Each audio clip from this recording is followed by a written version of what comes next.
आप सभी का स्वागत है आपके अपने चैनल भारत टाइम्स न्यूज पर। आज हमारे साथ विशिष्ट अतिथि हैं राजस्थान सरकार पशुपालन बोर्ड के अध्यक्ष व पूर्व राज्य मंत्री श्रीमान गोवर्धन जी राय का। पिछली बीजेपी सरकार भाजपा सरकार द्वारा जिन योजनाओं का क्रियान्वयन हो रहा था, यानी किसानों और पशुपालकों के हित में जिन योजनाओं का क्रियान्वयन हो रहा था, अब वर्तमान सरकार में उन योजनाओं को बंद किया जा चुका है। तो जानते हैं वो कौन कौन सी योजनाएं हैं जिनका क्रियान्वयन पूर्व भाजपा सरकार में हो रहा था। आइए जानते हैं पशुपालन बोर्ड के पूर्व अध्यक्ष श्रीमान गोवर्धन जी राय का साहब से। आपने बहुत अच्छा एक सवाल पूछा। पिछली सरकार भाजपा की, उसमें जब मैं राज्य मंत्री था तो ऐसे कई बिंदु हैं जो हमारी सरकार में चालू थे और वो पशुपालकों के लिए बहुत हितैषी थे।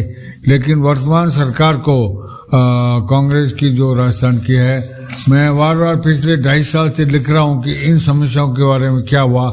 कल परसों मुझे एक लेटर मिला पशुपालन विभाग द्वारा, जिसमें ये लिखा है कि मैंने उनसे पूछा था कि भाई पशुधन बीमा योजना के पिछली सरकार में जो चालू थी वो अब क्यों नहीं चालू है। मुझे दुख हुआ, उनका लिखा हुआ लेटर मिला और ये कहकर के मुझे बता रहे हैं कि हमने भारत सरकार को लिख दिया है कि वो चालू करे। मैं उनसे कहता हूँ, आप एक लिख के एक बार इतने निष्क्रिय क्यों हो जाते हैं कि भारत सरकार पता नहीं कब, लेकिन 2.5 साल निकल गए, आज तक वो पशुधन बीमा योजना जिन पशुपालकों की रोजी रोटी का साधन पशु है, उनकी बीमा योजना क्यों नहीं लागू हुई। मुझे बड़ा दुख हुआ ये पॉइंट देखकर, ये लेटर पढ़कर कि मैं राजस्थान सरकार से मैं अनुरोध करूंगा कि आप जल्दी से जल्दी भारत सरकार के साथ लगकर ये पशुधन बीमा योजना चालू करनी चाहिए, जिससे पशुपालकों का जो रोजी रोटी का एक पशुधन है, सोर्स है, वो चालू रहे। ताकि आप बार बार, मुझे ये जानकर बड़ा दुख होता है कि किसानों के लिए फसल बीमा योजना के लिए तो आप बार बार चिंतित रहते हैं, जबकि पशुपालकों की बीमा के योजना के बारे में आप चिंतित क्यों नहीं हैं। पिछले 2.5 साल से आप निष्क्रिय हैं। मुझे लेटर पढ़कर आपका बड़ा दुख हुआ। मेरा आपसे अनुरोध है कि आप इसके लिए भारत सरकार से संपर्क करके जल्दी से जल्दी ये पशुधन बीमा योजना लागू करनी चाहिए, जो होनी चाहिए थी। पूर्व में राजस्थान सरकार जो भाजपा की सरकार थी, उसमें ऊँटनी के बच्चा पैदा होने पर जो हित लाभ प्रदान किया जाता था, उसके बारे में आपके क्या राय? पिछली भाजपा सरकार में धन्यवाद देता हूँ वसुंधरा जी को कि उन्होंने एक ऊँटनी के बच्चा पैदा होते ही प्रति बच्चा 10,000 रुपया देने की योजना थी।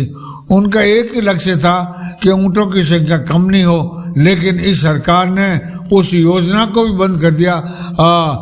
जो प्रति बच्चा 10,000 रुपया मिलता था, जिससे ऊँट पालक को एक आर्थिक सहायता मिलती थी और वो उस बच्चे को बड़ा करने में उनको बहुत लाभ होता था, सहायता मिलती थी। ये वर्तमान सरकार ने वो 10,000 रुपया प्रति बच्चा देना भी बंद कर दिया। ये ऐसा क्यों करते हैं? आज भारत या राजस्थान कोई भी हो, इनका आर्थिक तंत्र 2 सूत्र पर टिका है। वो है एक तो किसान और एक पशुपालक। ये दोनों एक दूसरे के पूरक हैं। भारत सरकार के प्रधानमंत्री भी कह चुके हैं कि तो इन दोनों को एक साथ चलाना चाहिए। एक के साथ किसान के लिए तो आप फसल बीमा योजना लागू करते हैं और पशुपालकों की पशुधन बीमा को योजना को बंद कर दिया। मेरा आपसे निवेदन है कि ये आप चालू रखें और ऊँटनी के प्रति बच्चे को 10,000 रुपये देने की योजना को तुरंत से लागू करें। दूसरा, हमने बार बार राजस्थान सरकार से लिखा है कि पिछली सरकार ने ऊँटनी के दूध को संयंत्र लगाने के लिए जयपुर में 6 करोड़ रुपए की स्वीकृति दी थी। वो आज तक संयंत्र नहीं लगा।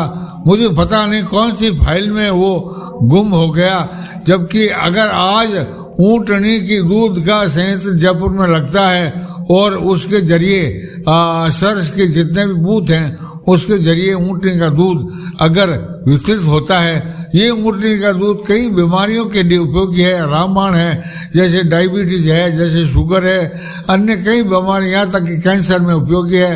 आपको पता होना चाहिए, मैंने ये लिखा था कि भाई कोरोना काल के अंदर भी जिन जिन लोगों ने ऊँटनी के दूध का उपयोग किया वो कोरोना के अंदर कोरोना ग्रसित नहीं हुए और वो आज तक स्वस्थ है। मेरा आपसे निवेदन है कि ऊँटनी के दूध के लिए जयपुर के लिए जो 6 करोड़ रुपए की पिछली सरकार ने जो स्वीकृति दी, उसको भी जल्दी से जल्दी वो फाइलों में से निकालकर उसका संयंत्र प्लांट जयपुर में या अन्यत्र कहीं भी आप ऐसी जगह चालू करें ताकि उन ऊँट पालकों को उस ऊँट की बिक्री से उनकी जो रोजी रोटी है वो भी चल पड़े। नहीं तो इन ऊँट पालकों के लिए एक रोजी रोटी का यही तो एकमात्र दूध बेचकर ही अपनी वो रोजी रोटी चलाते हैं, वो भी बंद कर दी। मेरा आपसे निवेदन है उन फाइलों में से निकालकर वो 6 करोड़ रुपए कहाँ लगा रहे हो, कैसे लगा रहे हो, जल्दी से जल्दी लगाने की ये मेरी आपसे निवेदन है। बहुत अच्छा सुझाव दिया रायका साहब ने। इस तरह से हमारा भी अनुरोध रहेगा कि राजस्थान सरकार के द्वारा जो पूर्व में योजनाओं का क्रियान्वयन किया जा रहा था, तो वर्तमान में उन योजनाओं को भी लागू करने का थोड़ा इस और ध्यान देना चाहिए। एक पशुपालकों के लिए ऊँट पालक को जो ऊँट मेल कैमल जिसको कहते हैं ऊँट, उसकी बिक्री पर जो प्रतिबंध पहले लगा था, मेरा निवेदन था बार बार उस प्रतिबंध को हटाकर वो मेल कैमल के लिए वो प्रतिबंध हटा दे, तो उसकी बिक्री से ऊँट पालक को रोजी रोटी चल पड़ेगी। आज आपको बताकर बड़ा दुख होता है, ये ऊँट नहीं बिकने से ऊँट बड़े हो जाते हैं, फिर वे ऊँटनी के लिए बहुत बड़ी तकलीफदायक होते हैं।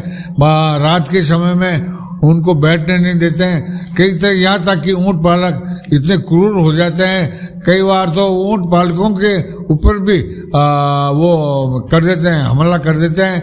तो इस तरीके से इन ऊँट पालकों की बिक्री, अगर वो ले जाने वाला ये कहे कि मैं तो खेती के लिए ले जा रहा हूँ या कोई अन्य संयंत्र के लिए ले जा रहा हूँ, ऐसी उसे शपथ पत्र लेके भी प्रतिबंध ये हटाना चाहिए। ये मेल कैमल नहीं बिकने से ऊँट पालकों की जो आमदनी है वो बहुत कम हो गई। आज मेरा आपसे निवेदन है, एक समय था जो ऊँट 100 रुपये में बिकता था, वो प्रतिबंध लगने के बाद वो जो बिक्री जो आते हैं ऊँट लेने के लिए खरीदार, वो इसका फायदा उठाते हैं और जो 100 रुपये का माल है वो 10 रुपये में ले जाते हैं। इससे भी ऊँट पालकों को बड़ा नुकसान हो रहा है। इसलिए मेल कैमल की बिक्री आउट ऑफ राजस्थान ले जाने के लिए जो प्रतिबंध है उसको भी हटा देना चाहिए। मेरा आपसे बार बार निवेदन है इन पशुपालकों के प्रति, आप क्यों इतने निष्क्रिय हैं, क्यों नहीं चिंतित हैं। ये पशुपालक बाहर जाकर कई तरह से अपनी रोजी रोटी कमाने के लिए प्रयत्नशील रहते हैं, इनको कई दुख और कई बार देख के अपना ये आज राजस्थान का जिसको रेगिस्तान का जहाज कहा जाता है, उसके लिए भी, उन पालकों के लिए भी उनकी आमदनी नहीं बराबर चलती है, घाटा होता है, तो ये कहाँ तक जीवित रहेगा। मैं पिछली सरकार को इसलिए धन्यवाद देता हूँ, उन्होंने ये कहकर प्रति बच्चे 10,000 रुपये देने की बात रखी थी ताकि ऊँटों की संख्या बढ़ सके, लेकिन आपने तो, आपकी सरकार ने तो आते ही ये 10,000 रुपये वाली स्कीम भी बंद कर दी। मेरा आप सबसे निवेदन है, इस पशुपालकों के प्रति मुझे जो लेटर मिला वो मैं लेटर ये है आपके सामने है, मैं उसे पढ़कर बड़ा दुख हुआ कि राजस्थान सरकार ऊँट पालकों के प्रति, पशुपालकों के प्रति इतनी निष्क्रिय क्यों है, चिंतित नहीं है। सिर्फ भारत सरकार करेगी, भारत सरकार करेगी, हर बिंदु में ये कर दिया, लिख दिया कि ये अंडर प्रोसेस है, ये जो कार्रवाई प्रक्रियाधीन है। तो ये कब होगी, आपके 3 साल तो पूरे होने जा रहे हैं, आपके 2 साल ही बाकी रहे। राजस्थान सरकार को तो विशेषकर ऊँट रेगिस्तान के जहाज के लिए, ऊँट के लिए और इन पशुपालकों के लिए जिनके पास जमीन नहीं है, उनको तो ऐसी ये पशुधन बीमा योजना, ये ऊँटनी दूध संयंत्र, ये 10,000 रुपये ऐसी चीज़ों के लिए कार्रवाई जल्दी से जल्दी करनी चाहिए ताकि इनकी समस्या, इनका आर्थिक तंत्र योजना चल सके, इनके रोजी रोटी चल पड़े। मैं आपसे बार बार निवेदन करता हूँ, आप इसकी तरफ ध्यान देकर पशुपालकों के लिए ये योजना लागू करने, जो पहले चल रही थी उनको चालू करने की कृपा करें।